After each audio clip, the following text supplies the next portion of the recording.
talked before about making a compilation video of moron moves I've done. It's too hard to go back and pick them out of old videos because I'm not exactly sure where they're all at through the years, but this is a good one.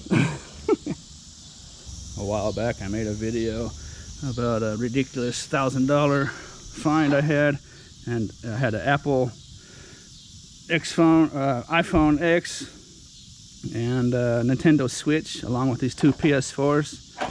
I sold the iPhone on eBay for $255 and sold the Switch for $150 to a viewer, but I was getting ready to list these on eBay and the person that bought the iPhone from me sent a return request and said the iPhone is fake. And when I found these, it was in a townhouse apartment complex, and I thought they seemed like customer returns because there was some other stuff in there with customer return receipts and stuff, so it was kind of a strange thing to find in a townhouse. So it might have been like an employee or an owner of a shop somewhere that has some customer returns and they threw them in the garbage, maybe. I'm not sure exactly what the deal was, but that's just what I've come to. That's the conclusion I've come to. The iPhone was a dummy phone, and so what I think happened was the person returned, like went to the store and bought the iPhone and then had a dummy phone that looked like it and returned it to the store for cash. You see what I'm saying?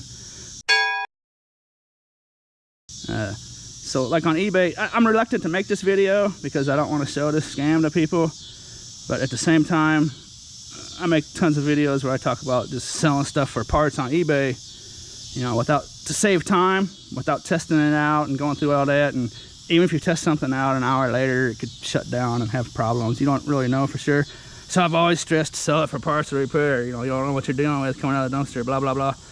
But that iPhone got me to thinking someone returned it to a store for cash and part of a scam.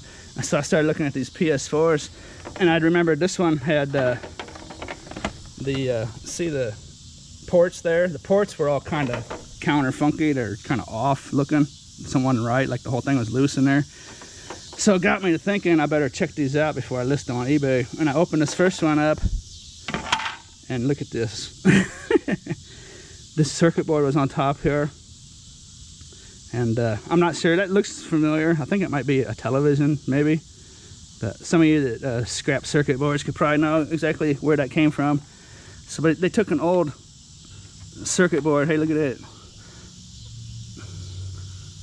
That's one reason I don't like to resell circuit boards without testing them either. I'm just not inclined to be able to, I mean, I'm not at that level to say they work for sure. So I always say I don't sell stuff if I don't test it, and I just don't know if there could be something wrong with circuit boards. Obviously, that one's had its problems. So anyways, someone took this out of some other thing, put it back, took all the... So what I think happened is someone bought this PS4 from the store, took it home, and gutted it of all the PS4 parts. And there was this circuit board on top, and with a bunch of paper towels. Look at this. A bunch of paper towels under it. And then they got some old parts and stuff here in there to add weight to it. So like if they put it like through I don't know, maybe some kind of x-ray or scanning machine, I'm not sure, but I suppose if they open it up and peeked in a crack, they might see the circuit board or something. But anyways, I think this is just mainly for weight. Put some old pieces of metal in there. Oh yeah, that's exactly what it is. Look at that, it's a doorknob. It's a door latch. Part of a doorknob in there. They were just adding weight. And that's actually out of a computer, I think. I think that's off of that might be out of a video game console, I don't know. But anyways, it's mainly just for weight, as far as I can tell. It's like, I haven't opened this up yet, but that's a rock. That's what I was saying, why don't they just fill it full of rocks or something? But I thought they were like doing x-ray machines, but yeah, look at that, it's a rock. Big old rock in there.